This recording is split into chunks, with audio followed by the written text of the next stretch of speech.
সে জিতে নেবে $5,00,000। আমি তোমাদের 3 দিন সময় এই দেবো। ডলারগুলো সব আমাদের। তোমাদের জায়গা হলো ওই দিকে আর তোমাদের জায়গা হলো এই দিকে, আর তোমরা কোনো মতে নিজেদের সাইড চেঞ্জ করতে পারবে না, করলে ডিসকোয়ালিফাই হয়ে যাবে। যাও তোমরা প্রথম রাত্রের জন্য তৈরি হয়ে নাও। আমরা তৈরি। ভাগ্য তোমাদের সবাইকে সঙ্গ দিক। ছেলেরা নাকি মেয়েরা, দেখা যাক কে জেতে। ওরা আমাদের কিছুতেই হারাতে পারবে না, তারা 5 জন পুরুষ নয়।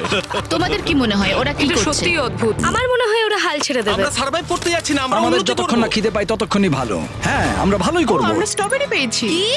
এখানে যেগুলো দেখতে পাচ্ছি সেগুলো আমাদের ফুড লিস্টে আছে। আমি চোখের সামনে শেল্টারটা দেখতে পাচ্ছি। ওইদিকে এটা আমাদের শেল্টার। সবাইকে এখানে স্বাগত ভাইরা। এবং অন্যদিকে কয়েক মাইল দূরে মেয়েরা তাদের ক্যাম্প সেট আপ করার জায়গা খুঁজে পেল। এখানে জলটা দেখে ভালো মনে হচ্ছে না, তাই আশা করছি আমাদের পেছনের দিকে যেতে হবে আর ভালো জল খুঁজতে হবে। এটা বেশ ভালো। হ্যাঁ, এটা আমাদের স্পট হতে পারে, বুঝলে? সবকিছু এখন ঠিকঠাক চলছিল, কিন্তু আমার অন্যান্য সব ভিডিওর তুলনায় এই চ্যালেঞ্জটা আমার শুট করা সব থেকে নিষ্ঠুর হয়ে আমি উঠবে। যদি এখন বেরিয়ে যাই আমার খুব আফসোস হবে। এটা খুবই